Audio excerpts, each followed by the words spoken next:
Hello, chess friends, and welcome to Jozarov's chess channel, and welcome back to the TCEC tournament that's going on now these days. We have now a new leader. Believe me, it's not Lila C0, it's not Stockfish 13, it's the Dragon engine. That's in the lead. It's really wild what happened recently. The Dragon plays really great chess. Although the Dragon has the same point count like Lila C0, still it has a better additional criteria. Stockfish is half of the point behind the two of them, and I think in the future Stockfish needs to play more accurate, play more aggressive chess in order to catch up with Komodo and Lila C0, because Stockfish now plays many draws. I'm not sure what's going on. Of course, it's still an open tournament. Stockfish has still opportunities to catch up and probably even win another tournament again. But so far, it has been really a great tournament for the Dragon and for Lila C0. So as usual, we're following simply the leader. I decided to show you a great game between the Dragon and another top engine, Minic, in which the Dragon opened with move d4. We have g6, the modern defense, e4, bishop to g7, knight to f3, d6, c3. We have now the so-called Geller system. This Geller system is a very firm setup. Here we have this pawn chain b2, c3, d4. But what you don't want to do sometimes is to take away your natural square for the knight. So it has, of course, its advantages, but also this move c3 has its disadvantage because, for instance, I like to play this more classical approach to the game. I like to play knight to c3 and then maybe going into 150 attack with bishop to e3 or bishop to f4, then queen to d2 and bishop to h6. But you see now also this great line by the Dragon. We have knight to f6, bishop to d3, castling also by the Dragon, and now knight to c6. This is a provocative move by black. You don't want to, of course, push the pawn on d5 immediately, then knight to e5 could happen.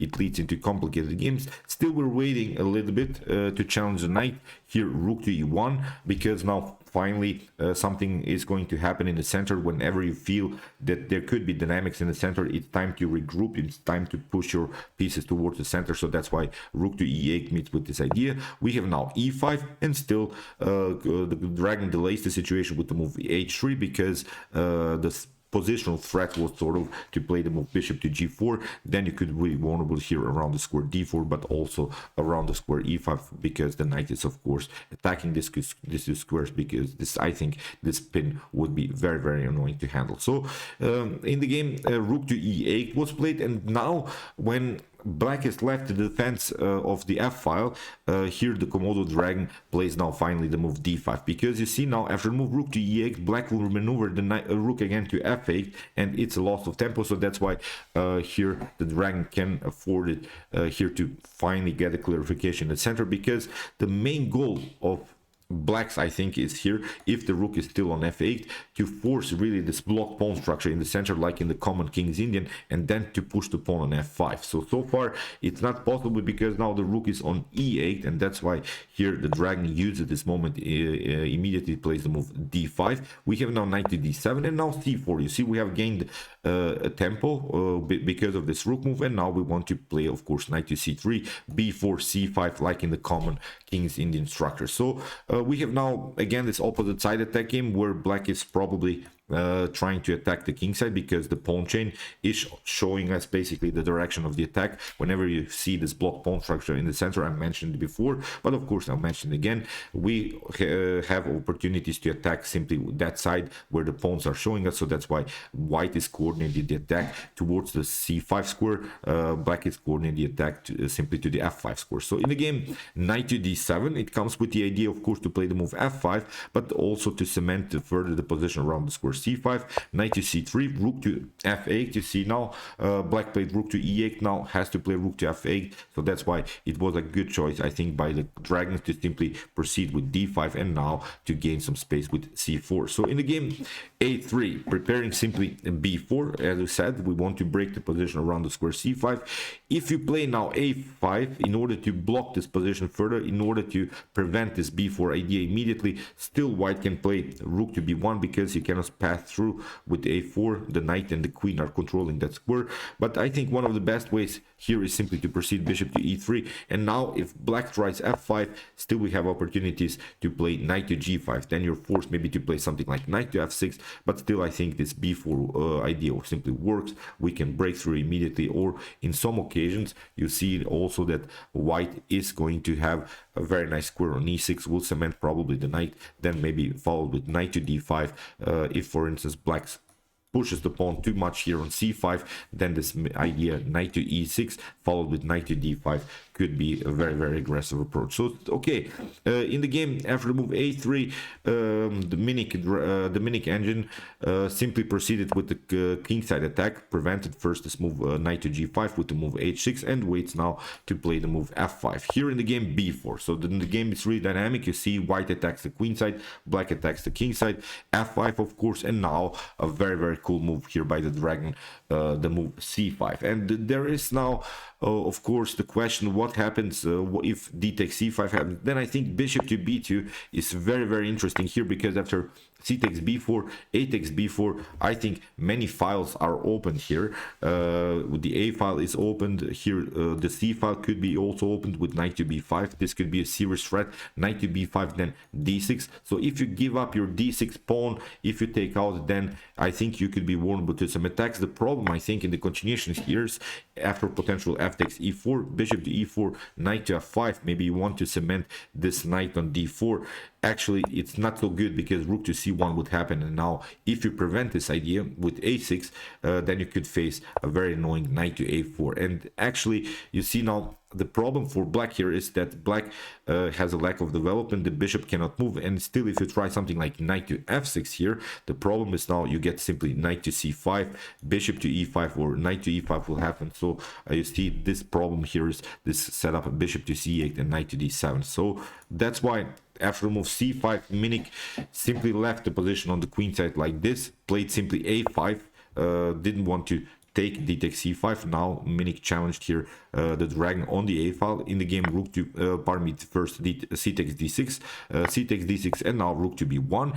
After a takes b4, we have rook takes b4, because if you play a takes b4, it's not the problem. I think still you can proceed here from white's perspective. Still you can play, I think, knight to b5 and similar ideas, but the pawn structure after rook to b5 is more asymmetrical. So when you want to attack one side, it's good to have an asymmetrical pawn structure on that side where you're attacking, because now you see we have a pawn on a file, but here is also a pawn on the b file, and still this bishop is a little bit stuck to the defense of the b7 square. So in the game knight to c5, attacking the bishop.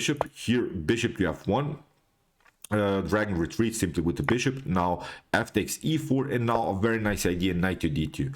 Many times in the King's Indian structure you see a blockade around the square e4. So okay, black took now a pawn. Of course this pawn can be recaptured even if you play rook e3. Rook to e3 will happen. Now nothing special I think here for black. So that's why here, and after the move knight to f5, we have knight to e4, and that's actually the main goal sometimes in the King's Indian structures. Now we're playing basically a bad bishop strategy. What I mean about the bad bishop strategy is that white is simply playing against this bad bishop on g7. The bad bishop is of course blocked out by its own pawns, so that's why you see now in the continuation the great positional understanding of dragon. The dragon will simply play against this types of against this bad bishop, as I said, simple strategy, this bad bishop idea. So here b6, fixing of course further the knight. We have now a4, continuing the pressure on the queen side, rook to f7, and now bishop to e3. Probably the best way here is simply to take knight takes e3 followed with rook to e3, and still the game is very, very complicated. I think still white is slightly better because of this bad bishop situation, although you still have the bishop pair on the board. But the bishop on g7, pay good attention, it's simply a great strategical element here of white. So here after the move bishop to e3, Minic makes a huge blunder, rook to a7, and you see now how great dragon will attack this position, because rook to a7 really unnecessary, because now comes a great move, bishop to b5. And now the serious threat is here to play bishop to c6, kicking away the rook.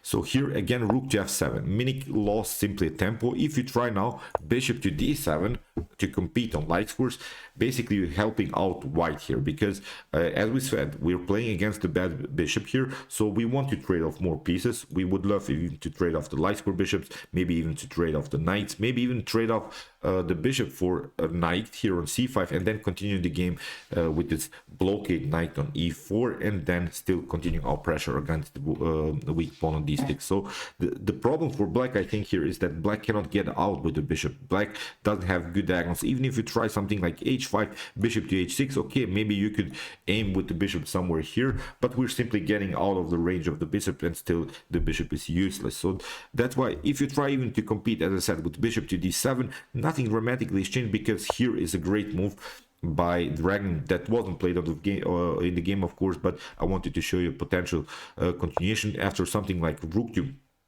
b8. We can play simply knight to b5, attacking further the position, and you see now the pawn on d6 is hanging. So if you try something like bishop takes c6, it's not so good, because we can take d takes c6, and if you try now a blockade against this pawn, of course, we can play queen to d5, and now knight to b5.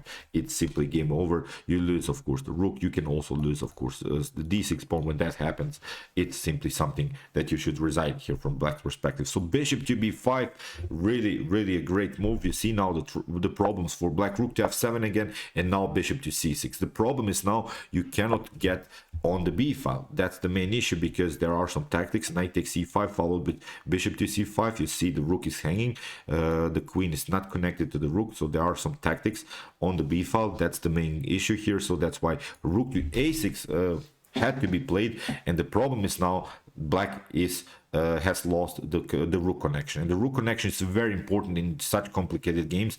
And you see now how the dragon will punish this lack of rook connection here. Simply bishop takes c5. As we said, we don't mind to give up our dark square bishop for the knight, because we're playing simply on our bad bishop strategy. We're still playing against this bishop on g7, and I think it's a very instructive and cool game here, how to beat this King's Indian structures. Bishop to c5. You see now after b takes c5, now rook to b8 can be played, and still you see. Let's stop and evaluate our pieces and our and the position.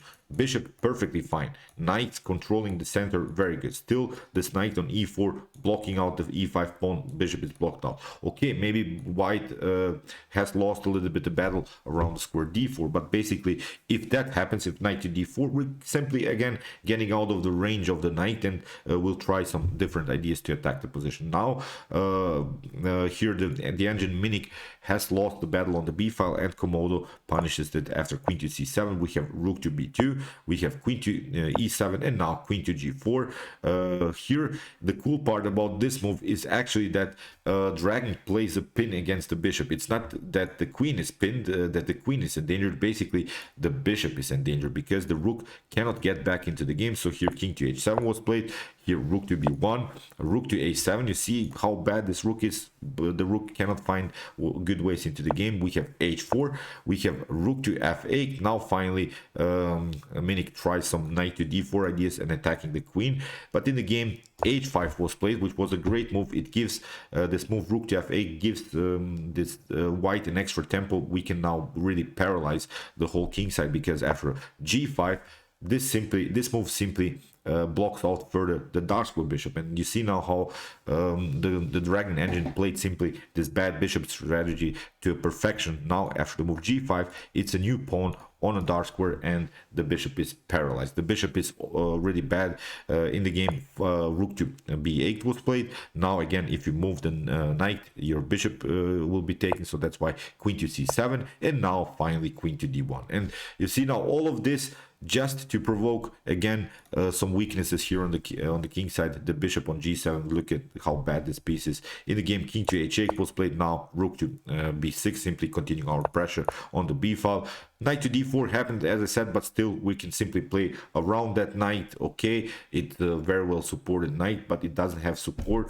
It doesn't have support by any other pieces, so the knight is lonely here. So in the game, c4 was played, queen to b4, and you see now Minic has lost the battle around the square d6. queen to e7, queen takes d6, queen to f7, and now queen to g6, queen to g8, and now knight to d6. There are also some better lines, but the Komodo dragon found really great ways to sneak in with the pieces. Knight to d6, we have bishop to f5. This was sort of a tactic, but knight to f5 is possible. Rook to b8, and now comes a great move, knight to h6, because the queen is hanging. If you try rook takes b6, will simply take out. The problem is now, even if you take out the knight, this h6 move will happen. If you wouldn't lose maybe the bishop, this could be playable for black with the two rooks for the queen, but h6 is happening, so you have lost simply the game. So in the game, after the move knight to h6, queen to f8 was played. Now knight to f7. First to check, we have rook to f7, and now after rook to b8, the queen gets deflected. We have queen to b8, and now queen to f7. Great tactics now by the dragon, because still you cannot play this check. On b1, it gives now, after queen to b2, the dragon some time to create these dangerous checks. Queen to e8, we have king to h7, queen to g6, and now knight to e4. You cannot again include this bishop into the game. You see how this simple strategy worked against this bad bishop. Now h6 is also a serious threat in the game. Queen to c1, the check, king to h2, queen to f4, but now simple g3, and you see now how important this knight is here. It protects the f2. Great tactical calculations by this dragon. Here queen to g4 was played, queen to e8 again, and now a great move here, knight to f6. Because with this move, the Komodo dragon will get extra tempi. Bishop to f6, but now queen to g6, king to h8 has to be played, and now again this check of course forces black to do something. King to g8, and now h6 threatens some checkmates on g7, so that's why knight to f3. Here Minic probably hoped for some perpetual, but they're actually not possible. After knight to h4, we have king to g1, again queen to d1, king to h2, and now knight to f3, and here we can escape king to g4, knight to h2, and now the cool part is dragon takes simply the pawn. Again, Minic tries some perpetuals. Now king to g6, we have queen to b1, here again king to g4, and here after king to f5, queen to f3, the Komodo dragon found great ways to escape with the king. Now the serious stress is of course the checkmate. That's why here queen takes f6 was played, but king to f6, and it's a completely winning endgame here now for white. This is a distant pass pawn, the knight cannot catch up with it, so here still we have opportunities to catch this pawn on c2 here. So here knight to g4 was played, we have king to e6, knight to h6, and now simply pushing the pawn, bishop to a4, king to g7, simply pushing the pawn further. And after the potential here, after this promotion of queen, this was game over. King, knight to d6, queen to f8, here queen to f6, here again bishop to d7 attacking the knight, and now queen to g7. It was a checkmate. So great game, I think, here by the Komodo dragon. Really interesting. Let's go back to the critical moment, to this ideas. So really, I was really satisfied with this game. Great positional and tactical game by the dragon. So simply bad bishop strategy. After knight to e4, we see this is a bad bishop, so the dragon continued simply the pressure, and now bishop to b5, forcing here at maybe even a trades of likes for bishop, attacking simply the likes for Minic lost the connection between the rooks. Now after bishop to c5, I think that was the great positional trades of pieces, simply again playing against the bad bishop on g7, and you saw in the continuation how dragon realized and finished this game with this great advantage, with the better piece activity. So okay, I hope that you enjoyed this game like I did. I really love this kind of games, great strategies, great positional setups. If you want to see more attacking brilliances like this, please check out my other commented chess games played by computers. Here's the link of the playlist, and if you want to see maybe humans battling in their best chess games, check out my best chess games of all time series. Here's also the link, and if you like this content, don't forget to subscribe to my channel. See you soon with more videos, and chess is the best, of course.